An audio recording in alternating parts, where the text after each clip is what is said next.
warm welcome to the show. Teatr Wielki Polish National Opera has launched Opera of New Possibilities, a 140 million zloty modernization program co-founded by the European Union.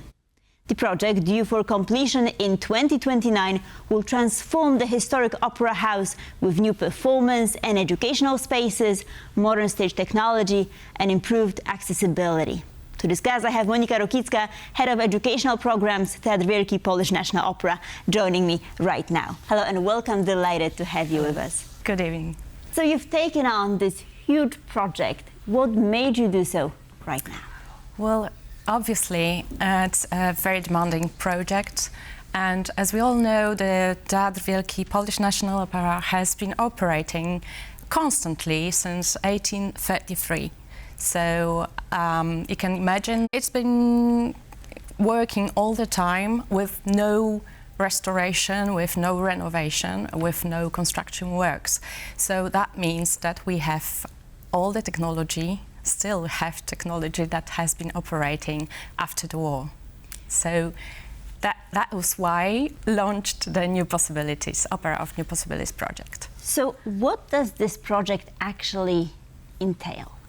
Well, it has several key pillars, and it entails construction of new, unused, actually reclaiming unused spaces to make them usable for educational and artistic programs and our activities.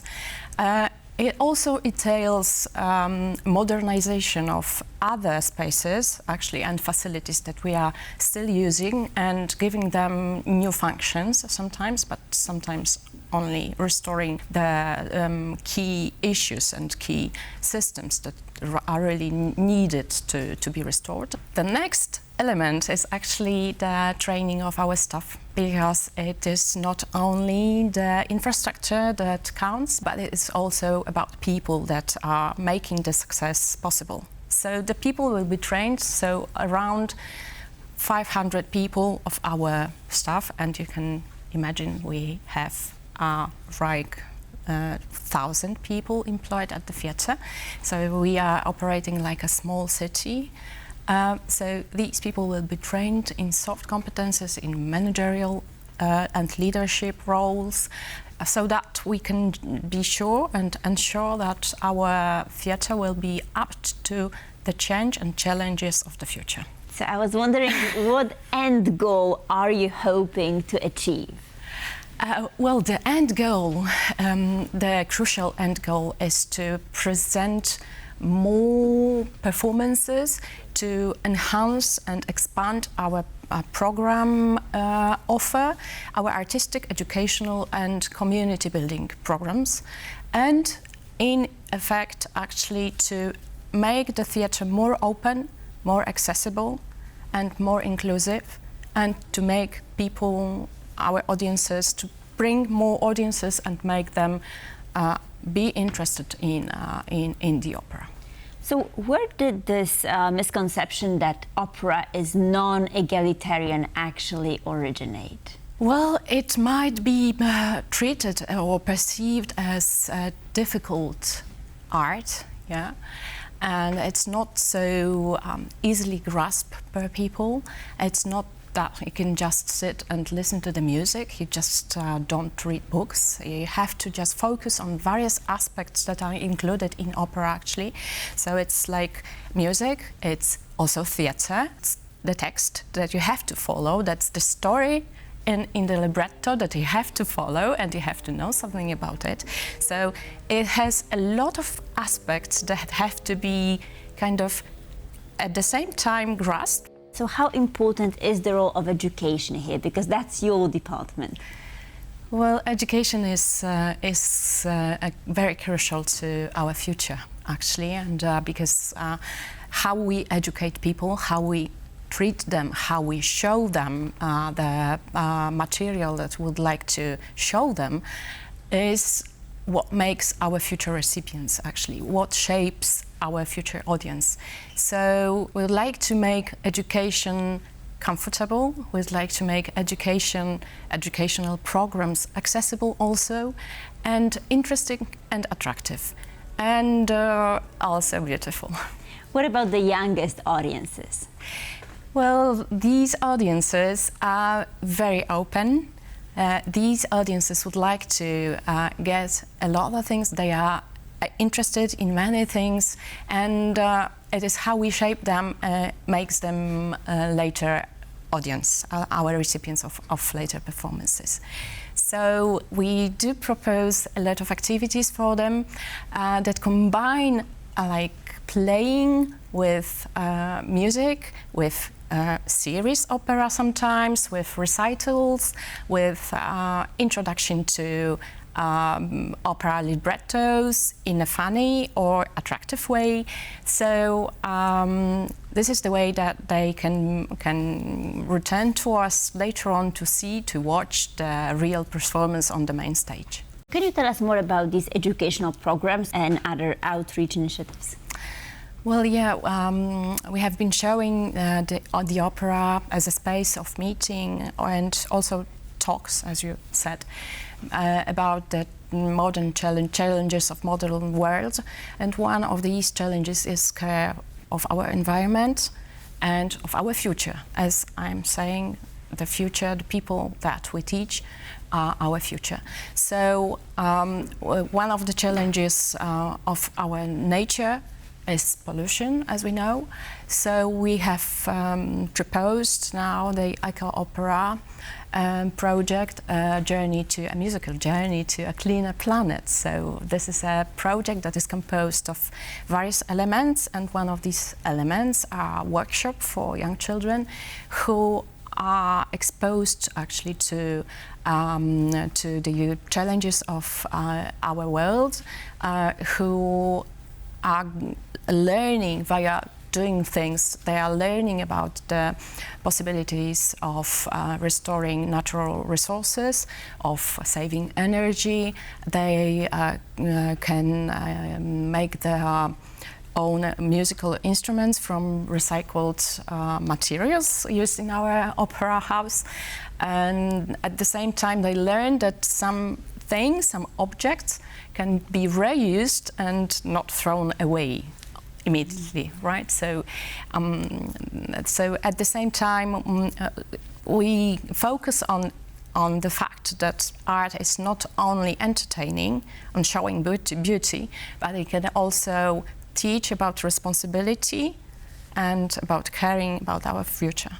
So, and our world. So this is one aspect of the project, and the second one is actually the core of the project. This is a mini opera, Breath of the Earth, the opera about the elements, which is a story, an adventure of three protagonists who search for the cleaner planet.